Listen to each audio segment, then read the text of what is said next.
I still stand by what I said at the last part of, the last video that I put out for this, because I definitely think there is some connection between Belle and Melody, but we're gonna finally actually meet Melody, so I'm actually very curious to see how this is going to be. Amen and welcome. My name is Yuusha and welcome back to Sweetest Monster.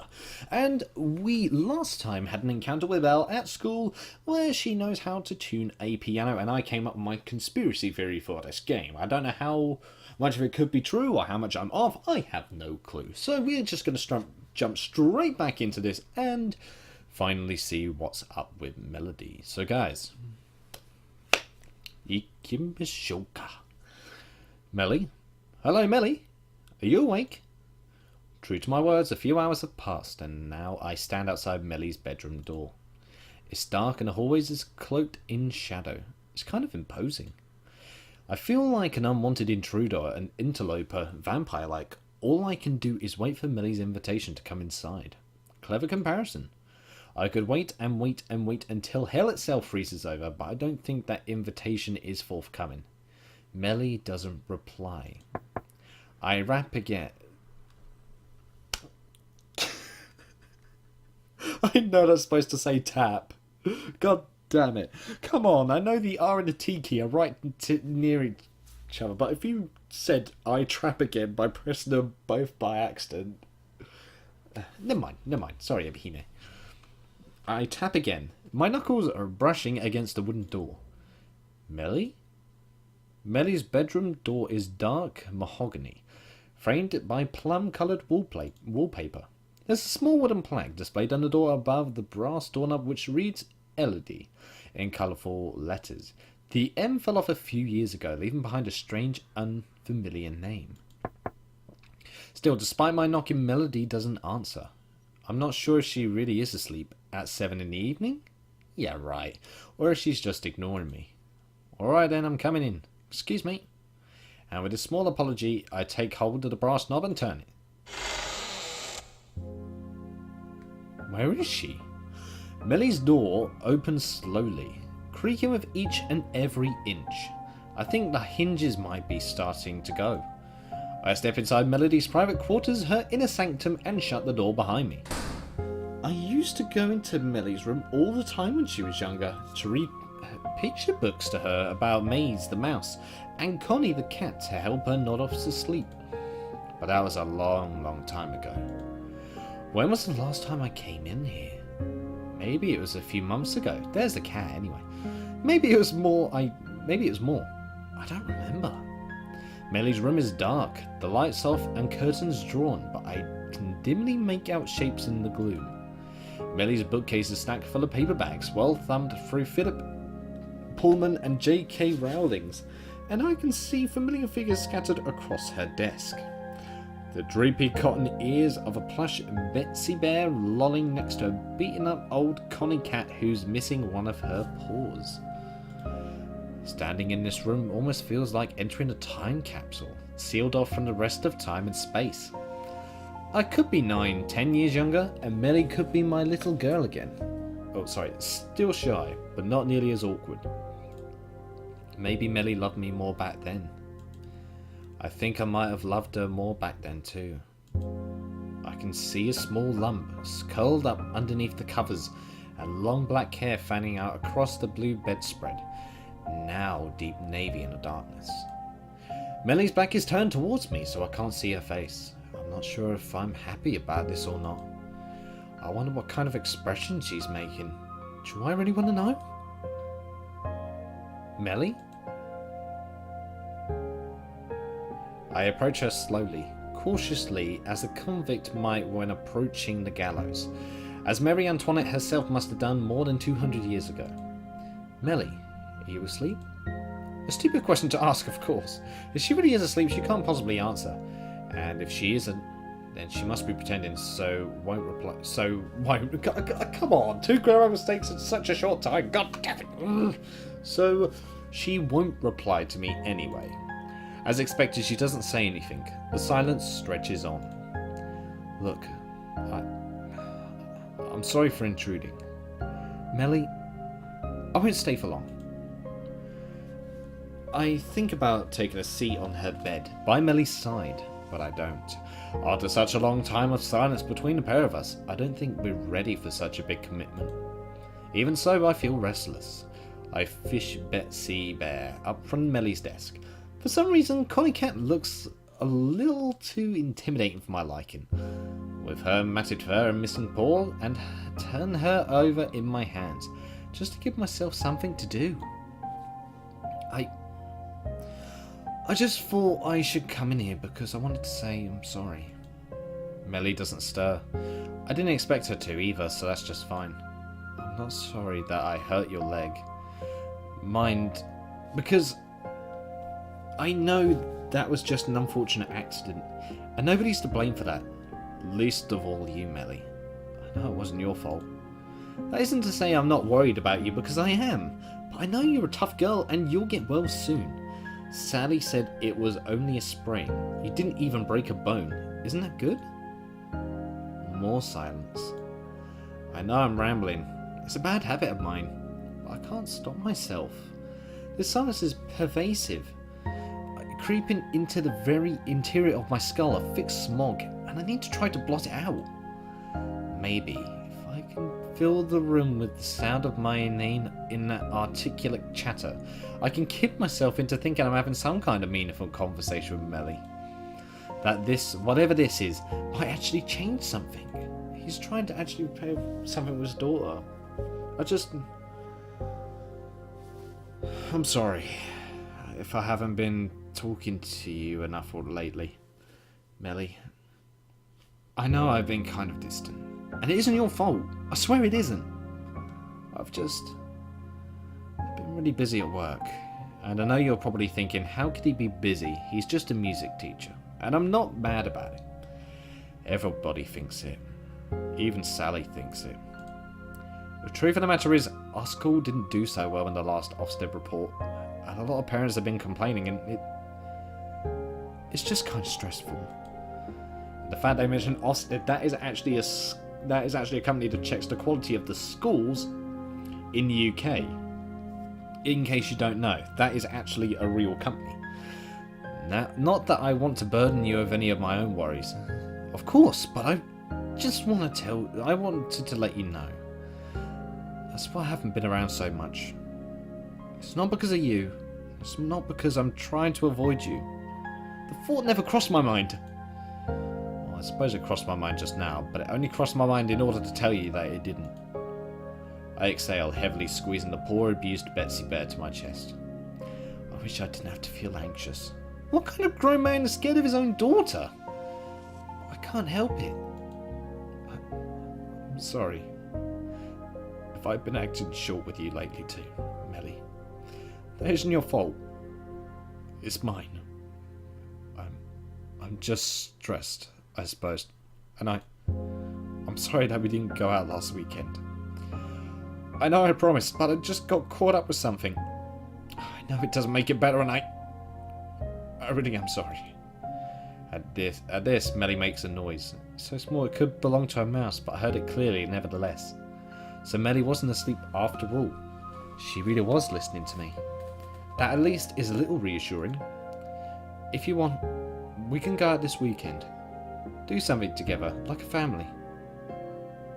How about that? Melly doesn't say anything in response, but I see her shift slightly under her duvet. Does that mean she's thinking about it? Yeah, it'll be fun. We haven't done anything together for a while, so it'd be nice to get out of the house. We can go anywhere you want. To the zoo, for a walk, maybe to the beach. I know how much you'd like to go into Whitby when you were little. Wow, that's a small little town in itself. Anyway, you don't need to come to a decision right now. Just think about it. If you want to go anywhere, just tell me or Sal. We'll sort it out for you. Melly still doesn't respond, but I think I've got her attention. I wonder if it's some kind of cruel genetic trick that when I get anxious, I can talk forever. Whereas when Melly gets anxious, she can hardly force out a single syllable. We might be father and daughter, but I don't think we have that much in common.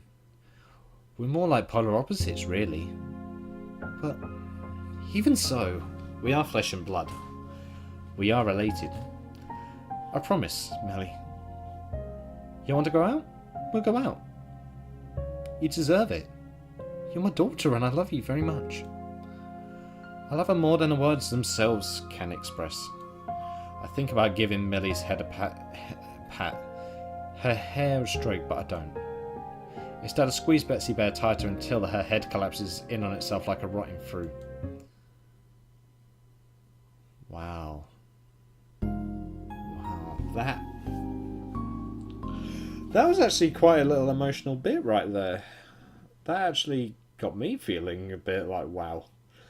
I spend much of the next day in a sense of hyper-alertness, my eyes peeled for even the slightest glimpse of a pair of bright green eyes or a black tail.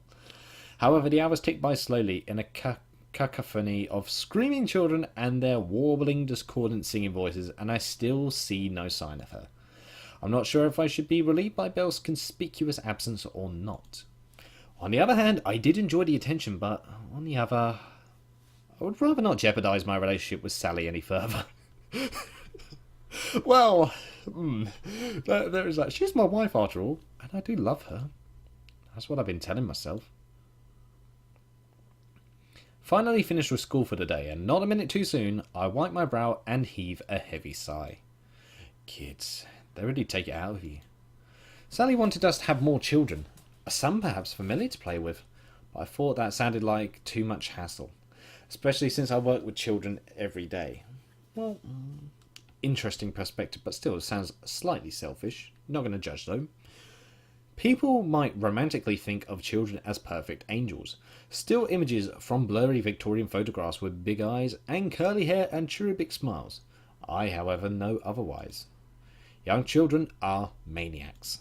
Only this morning I had to scold Peter Newbury for hitting poor Gemma Ashton over the head with a recorder, and that's not to mention the fun particularly ingenious brass players can have with their spit valves. Oh god.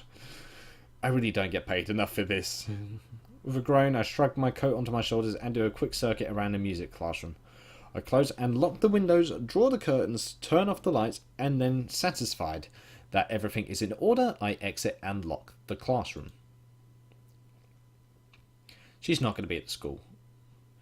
It is as I'm making my way through the car park, reach into my trouser pocket for my car keys, that I'm suddenly stopped short by a distinctly feminine voice. Okay, she's here. Belle. Hey, if it isn't my favourite human. She's leaning against my car, waving. She's wearing that school uniform again. The one she donned during her surprise visit yesterday lunchtime. Her dark hair flutters in the breeze.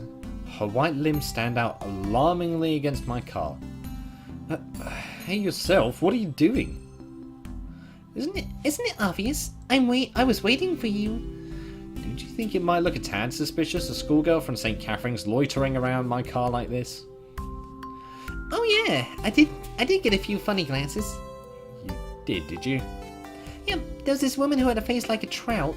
Her skin was grey and her eyes were squinty and all close together like this. Belle puts her face, pursing her lips, making her eyes bug out until it looked like she was wearing a Halloween mask. I laughed to spite myself. There's one thing I like, it's a girl who knows how to poke fun at herself. She gets bonus points for being so pretty to begin with. I take you out of running with the eminent and esteemed headmistress then. Oh, and I take it from your tone you don't like her very much. Not particularly, no. I don't think she likes me very much either. So, I walk over to my car and unlock it, the keys jingling in my hands. Did she say anything to you? She was like, "What are you doing hanging around here? Do you have any business about school?" And what did you say? I almost dread to think. Oh god. Well, I believe honesty is the best policy, so I told the truth. Shit. What a pure girl you are. Indeed, I said yes, I do have business with your school. I'm waiting for Mr. Hawkins, the music teacher. You see, I'm his teenage sex slave and we're going to do all kinds of exciting things together.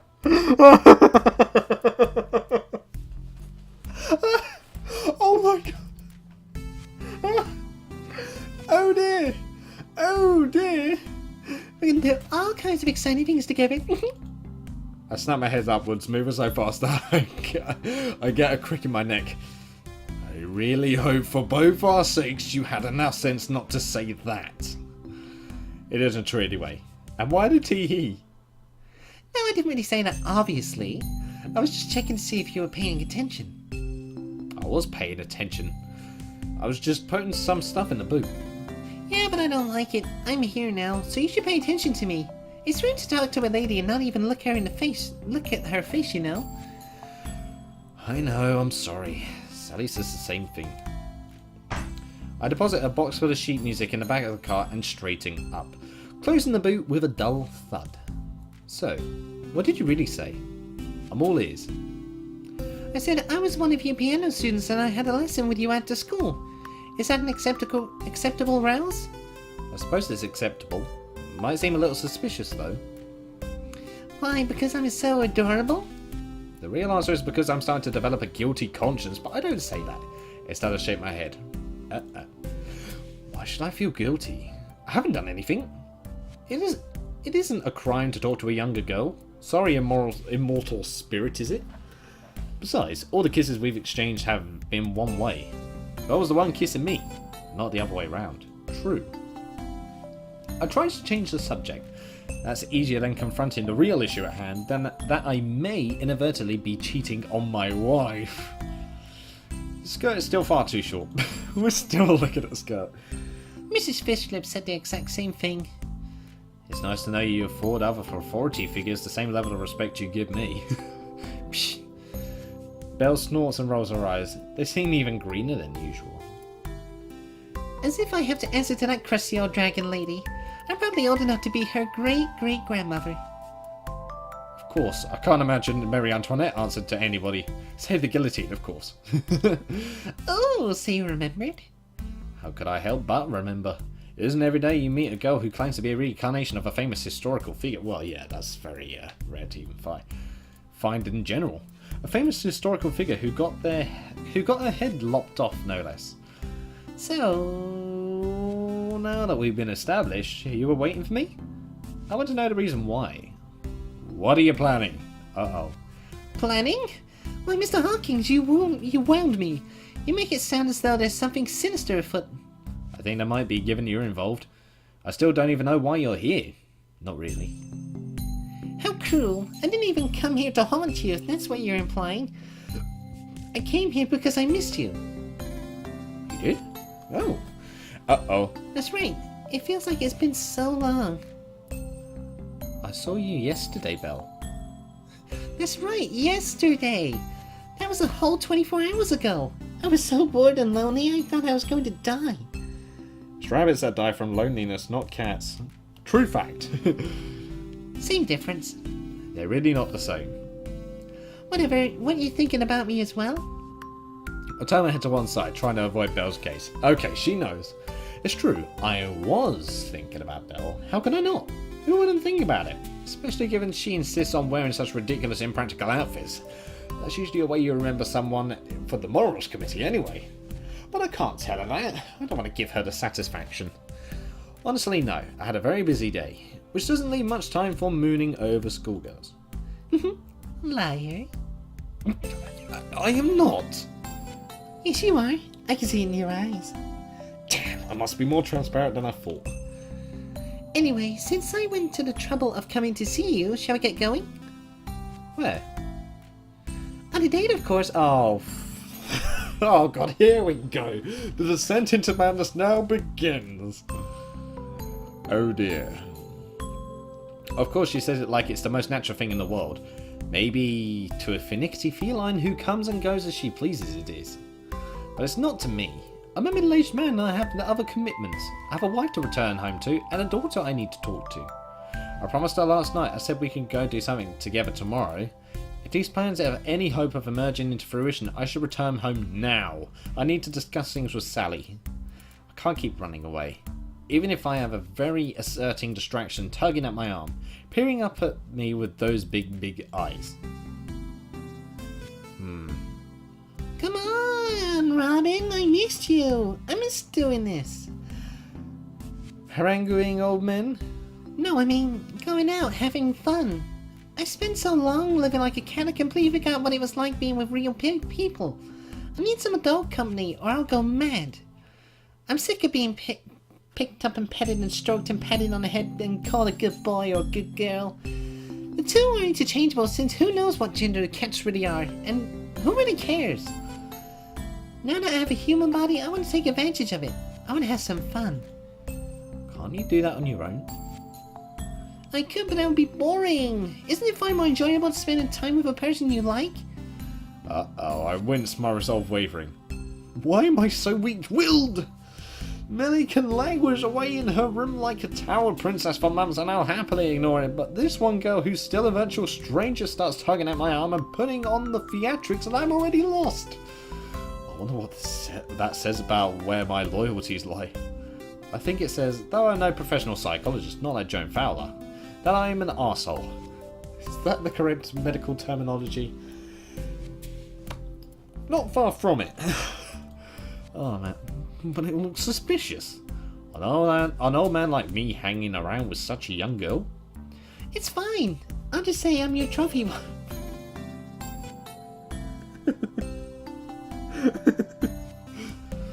Trophy wife? Where do you spirits pick up such phrases?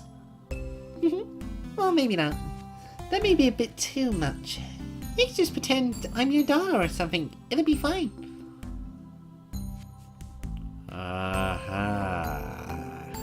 I think I might be right. Holy God. Guys, I actually think now that Belle is actually his daughter. I think the reason why her hair was long before last night is because she has a wig and this is how long her hair actually is.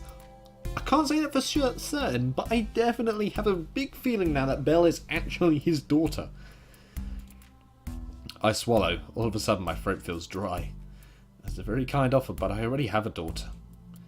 I know you do, but it's not like you spend any time with her, is it? Well, Belle's grip around my arm tightens. Though her body is slender and willowy, she's unnaturally strong. I feel like my side is being squeezed by a vice, stopping up the blood circulation through my right arm. You can think of it as a test round for the real thing. Just imagine that I'm Melly and we're out having a gay old time. By the way, if you don't know, there's a second definition of gay, which means happy, so it's a happy old time. Nobody says that anymore. It has other implications. Well, yeah, it does. Now, let's not split hairs. Let's just go and enjoy yourselves. I can't deny that Belle's offer sounds tempting. Not as a test run for spending time with my real daughter, but because Belle is an amusing person and I enjoy her company. I've probably had more fun with her these last 3 days than I have in the last 3 months combined. That's wrong though, isn't it? Belle isn't my daughter, Melly is, and I did promise. I said I'd try to spend more time with her. I wish I didn't feel so conflicted. I wish I wasn't so weak-willed. I already know what I'm going to say before the words come out of my mouth. We're going to agree. Yeah, we agreed. Hello. That's a very nice little parfait you got there, madame. No, ice cream even. It might sundae. I'm screwing everything. So, was there any reason why you wanted to come here of all places? Not really. I just found it look cute. Cute being the key word. After I reluctantly After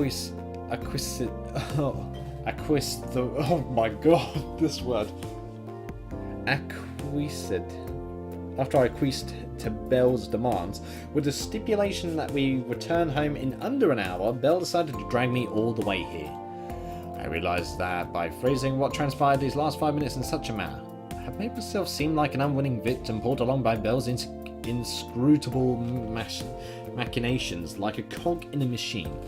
Man, these are some big words. I have no doubt some people would wonder if this is a truly accurate portrayal of my thoughts, and whether I did not, contrary to my protests, agree to Belle's decision almost at once. To all of your naysayers, there we go. I can only tell you that I have no further comments to add. I cannot satisfy you because I cannot truly satisfy myself. I am an adult and I know I shouldn't have come here, but adult though I may be, I am also a coward.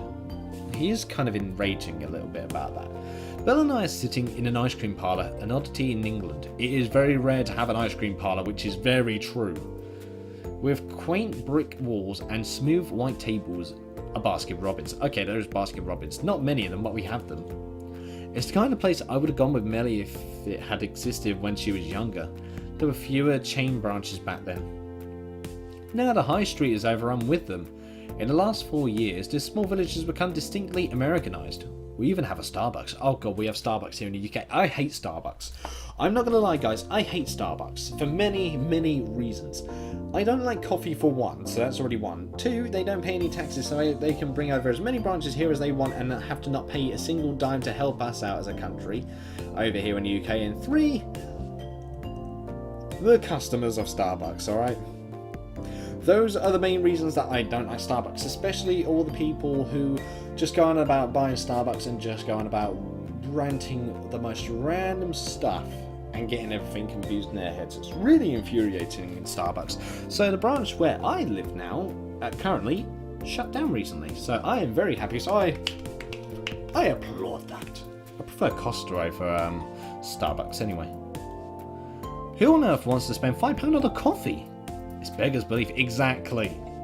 I guess that's progress for you. I'm not really sure why Belle wanted to come here of all places. The shop isn't very busy, which makes us stand out even more. The other patrons are small children, their hair dishevelled, splotches of ice cream around their mouths and on their noses, accompanied by beleaguered parents who are probably regretting the choices that led them into this place. Oh dear. I suppose I feel a certain amount of camaraderie with those frazzled men and women. It's mostly women, even though our situations aren't all that alike. I'm beginning to wonder why I came here too. The staff gave us no shortage of funny glances when we first came here, prompting me to explain, perhaps more defensively than I should have done, but it was here that I was here with my daughter. Why? Wait. Why were the staff prompting you? They talk about invasive in privacy so much.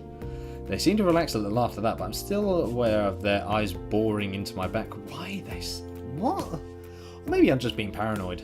Is it my own guilty conscience? My personal Jiminy Cricket give me a short prod in my neck with the tip of his umbrella? Maybe, I don't know. I was right to think going out with Belle would be a bad idea. I keep on burping, excuse me. Particularly when she's wearing that school uniform. I probably look like a criminal. I feel like a criminal. This isn't working wonders for my self-esteem though. Belle is undeniably pretty. Pretty girls aren't just entertaining distractions, they can be dangerous too. At least Belle looks happy. She's eaten an ice cream sundae, savouring it slowly. She brings the silver spoon to her lips, laden with ice cream, and draws it into her mouth. Her lips part in an O as she lets the ice cream dissolve across her tongue. The expression on her face is one of pure bliss. It makes her look even younger than she already is.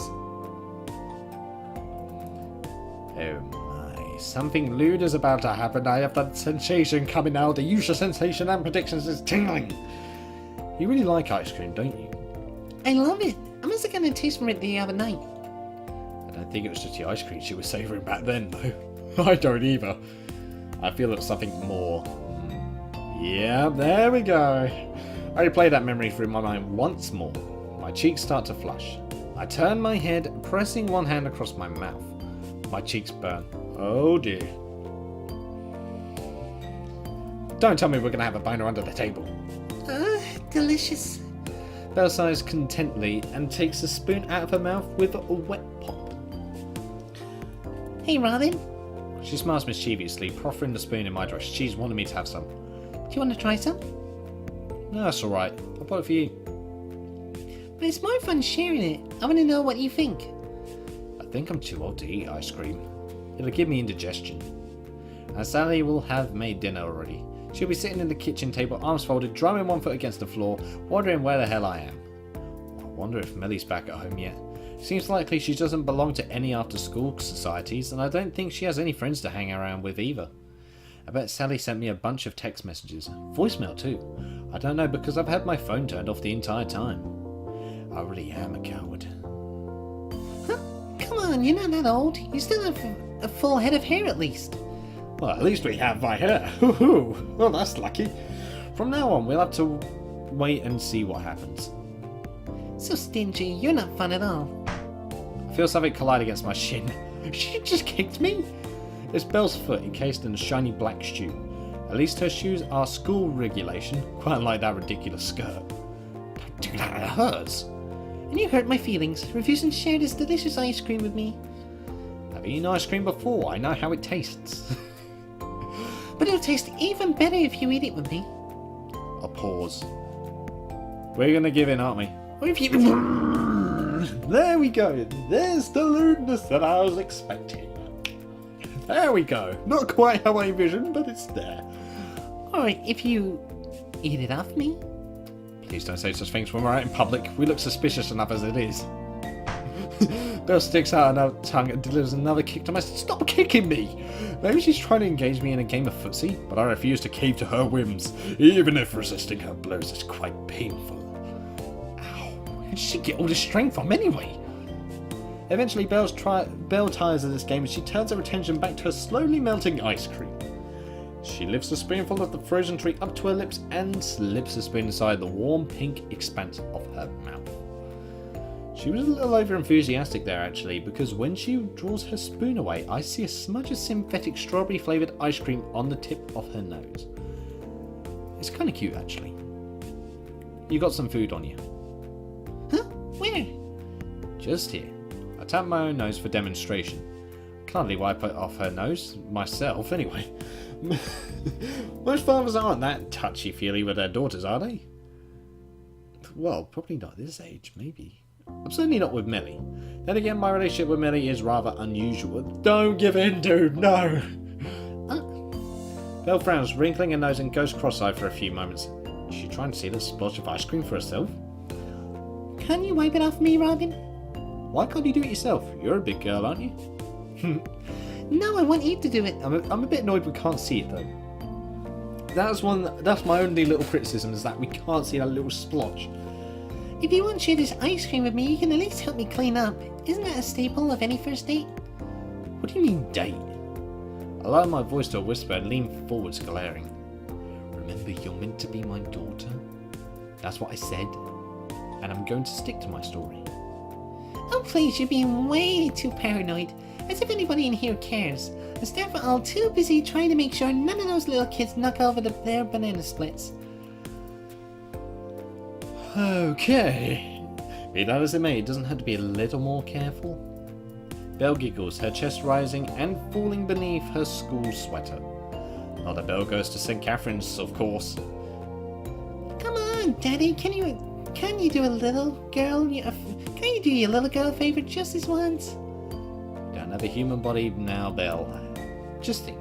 You have a human body now, Belle. Just think. Opposable thumbs. Don't you want to take advantage of that? It is true that it's rather... Look, I cannot speak. What's wrong with me? Tea time. Tea time. Come here, my peachy tea.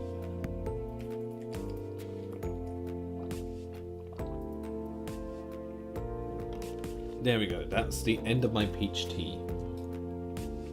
It's true that I'm rather fond of my new body, but there's more to life than opposable thumbs. What about the romance? There's no romance here. Not between family. We're not the Borgias. Nope, we're not the Borgias. I pause.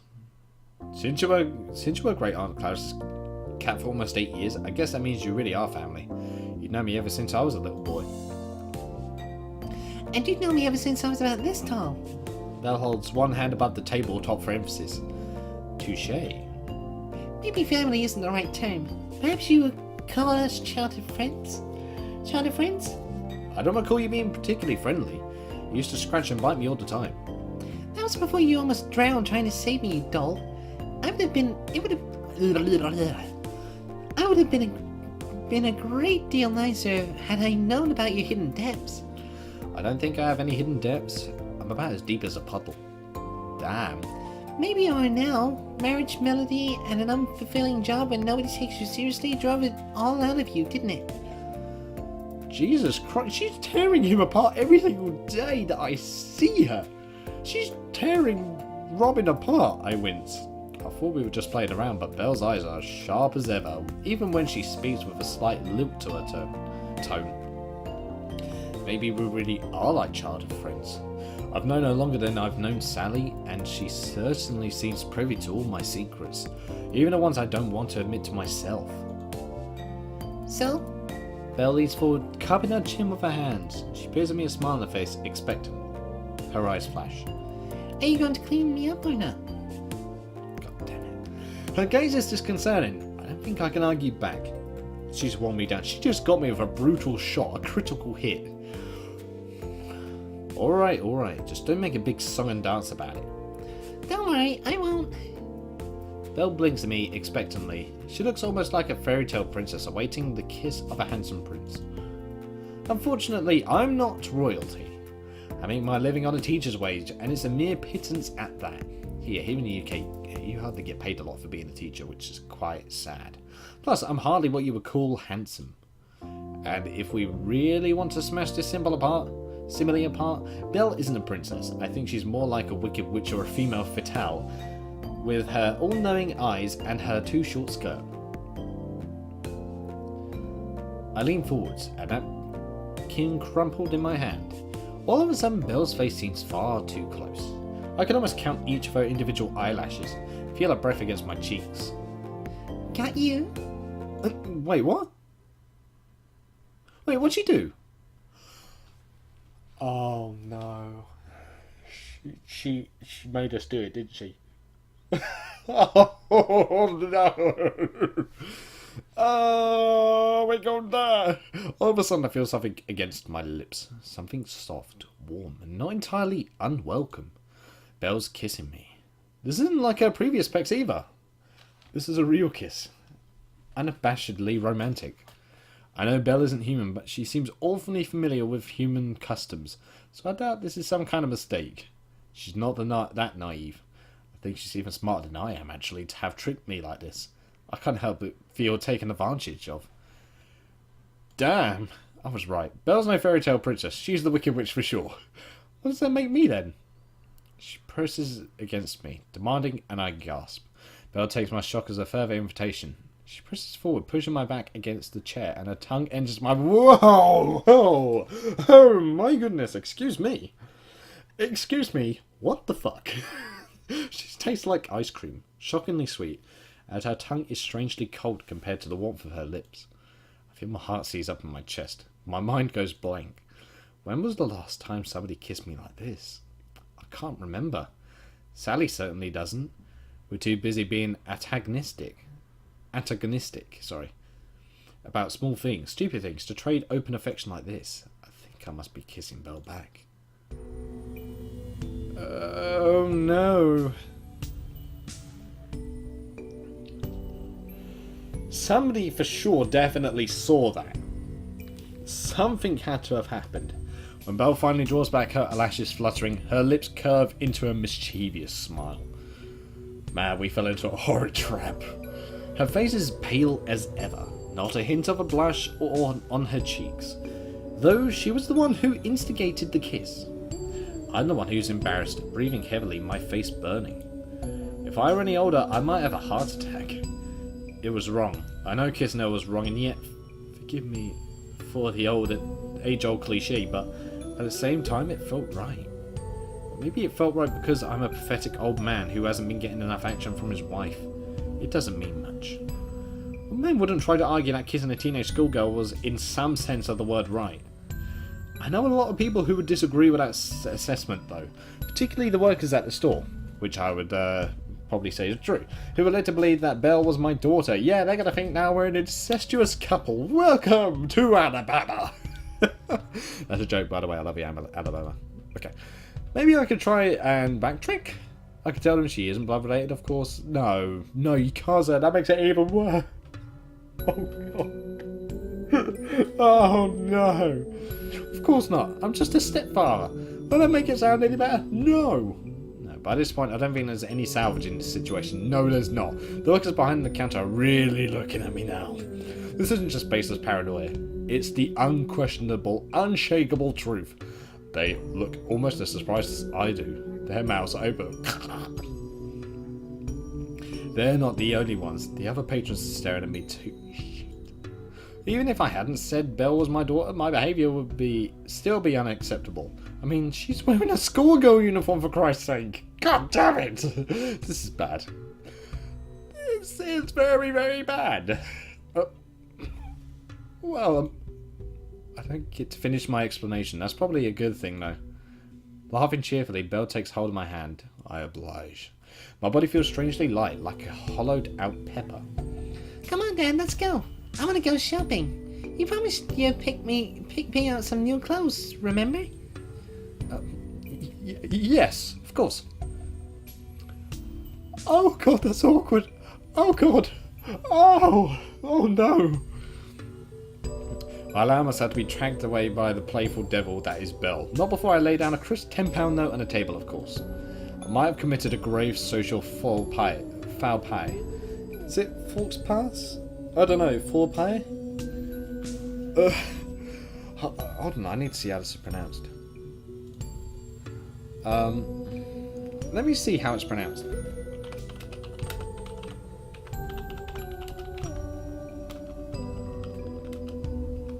There we go.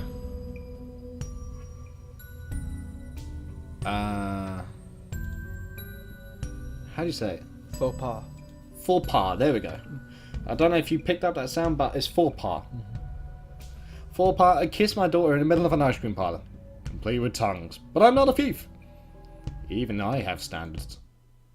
They all went out the window, dude. That was the greatest. Maybe to you, but not to me. I must have looked like a... I didn't even want to know what I looked like. Either a paedophile or a deviant with bizarre sexual fantasies. Maybe both. Why the hell did you do that? Because it was fun. You're trying to ruin my reputation for fun?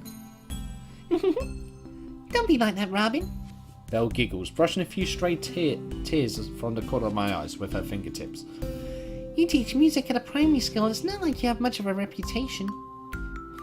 Ow. Well, you might be right there, but still. I like to retain what little scraps of dignity I may have.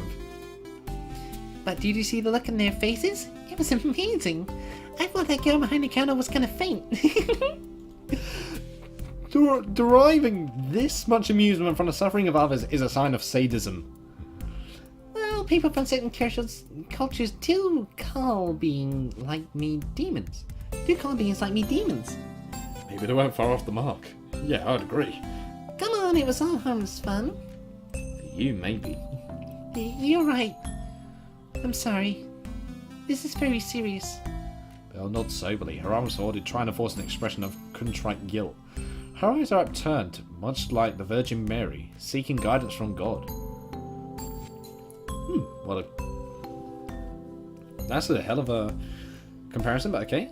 This facade, however, does not last for very long. Her shoulders start shaking within seconds, and laughter begins to bubble from between her pursed lips. She laughs so hard she's doubled over, arms around her middle, as though she might explode from the hilarity of it all. She laughs openly without abandon. Just like a small child, her laughter is without grace, discordant and jumbled, but it is precisely because her laughter lacks harmony that's so very charming. I don't know if I've ever heard anyone laugh like that before, with quite so much zeal. Ooh, pardonnez-moi. No, oof. Those chips. Though I'm shaken by the earlier events, and my face is still being red from embarrassment, I soon find myself joining in. I want to be mad at her, but I can't. How could I? It would be impossible, especially when she looks so happy. See? Belle points at me, a triumphant smirk on her lips. She wore a similar smirk just after she had kissed me, as though marking me as her own personal property. Okay, we're in danger. You laughed. I made you laugh. Because this situation is so very ridiculous. What can I do but laugh? I know, right? You shouldn't take yourself so seriously, Robin. You'll get wrinkles. I already have wrinkles. Damn. I know, but more wrinkles. Belle giggles, pressing her head against both sides of her face. Oh, come on. It's because I prescribe a strict diet of at least one amusing experience per day that my skin doesn't sag, so no matter how old I get, I'm several centuries old, and I could still pass as being 16. I roll my eyes so I can't stop smiling myself smiling. How does she do it? Dermatologists all over the world are baffled. God, What's that meant to be? It sounds like some kind of dumb internet advert. how does she know what the internet is? You know what the internet is? Yeah. Well, duh. How would I be able to live in the 21st century if I didn't know what the internet was? I don't know. I thought the digital era might have passed you by since you were being a cat. Busy being a cat. Come on, cut me some slack. I'm a pretty trendy person. I even know how young girls wear their uniforms. Belle strikes a pose, one hand on her hip, her skirt still as short as ever, catches in the breeze fluttering around her thighs. It's a good thing the two of us vacated to this river, only a short walk away from the main shopping centre. I got tired of various pedestrians looking us up and down and tutting. Oh man, how much are we being shamed right now? No doubt they, like the workers in the ice cream parlour, assumed I was Belle's father.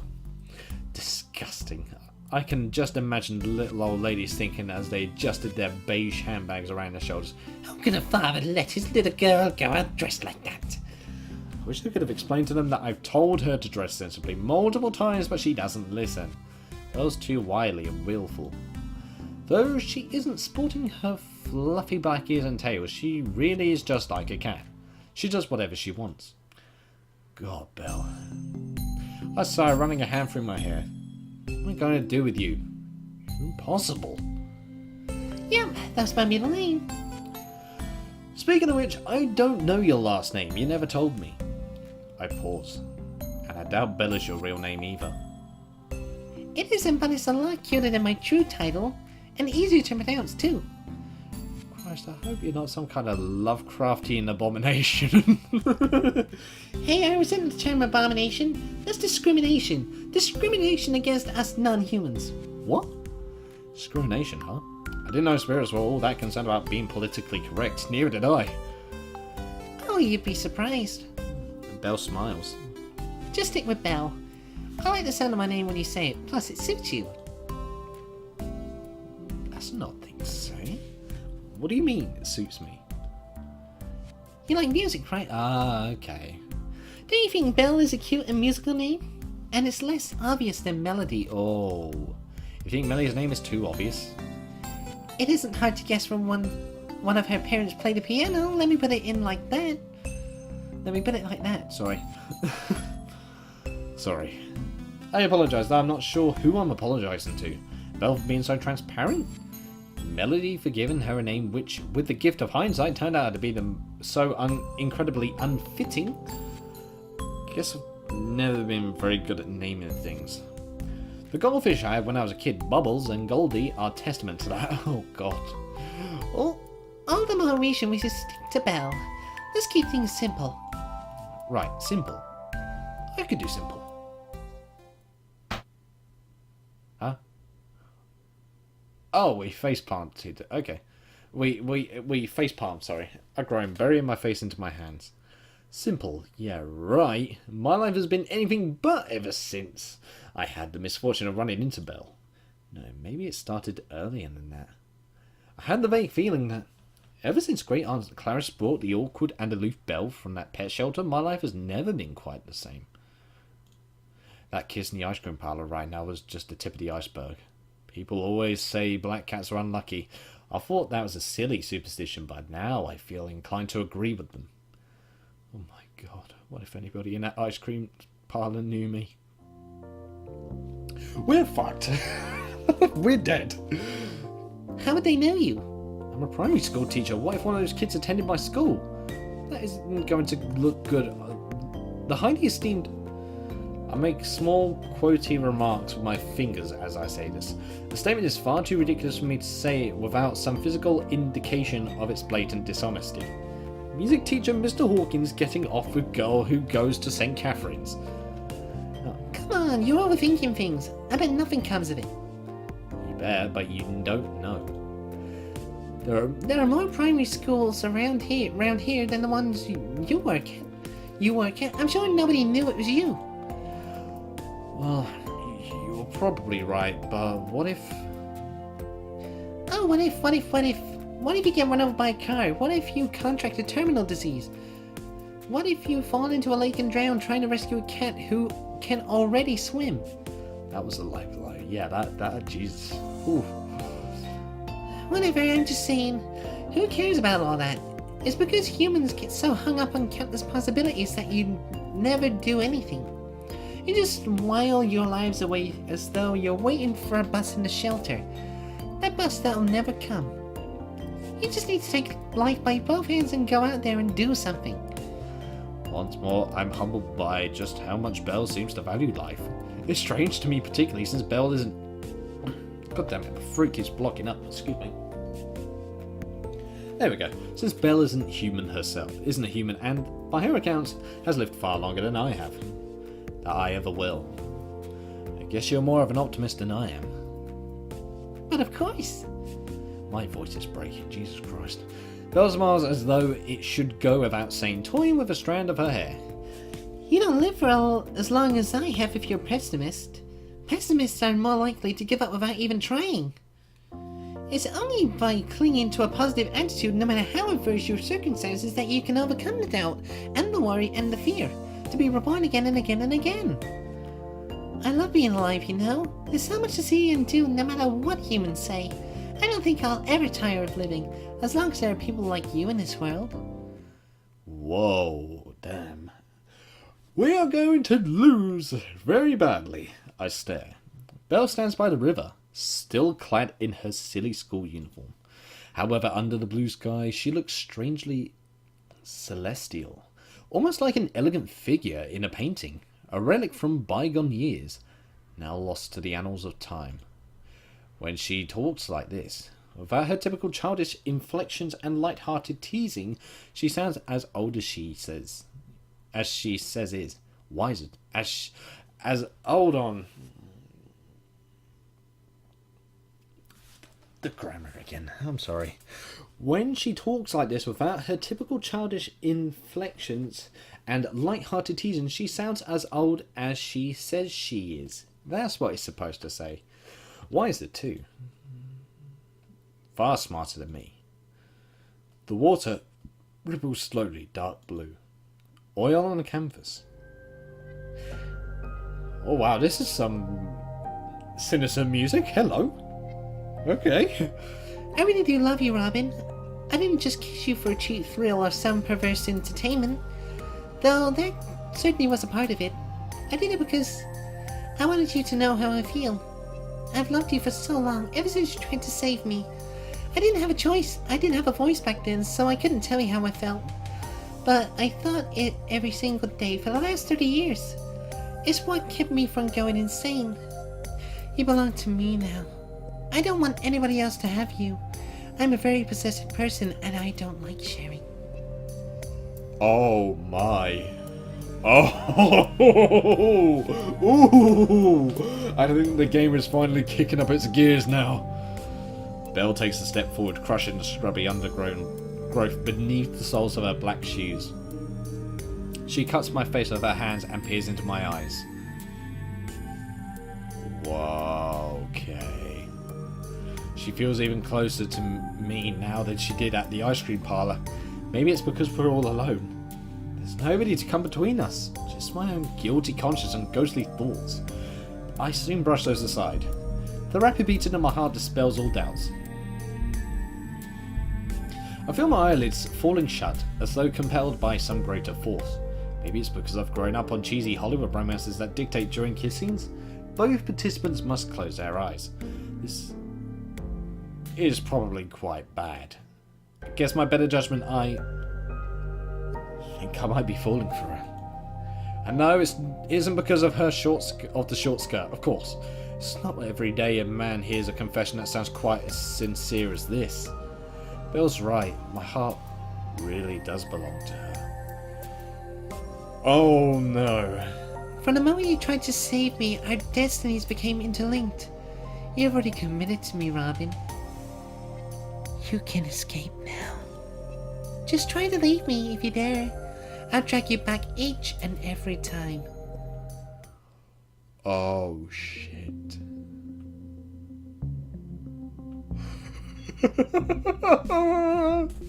Oh, shit. Oh, man, that was oddly creepy. Have we now got a yandere? Is she yandere? Oh, no.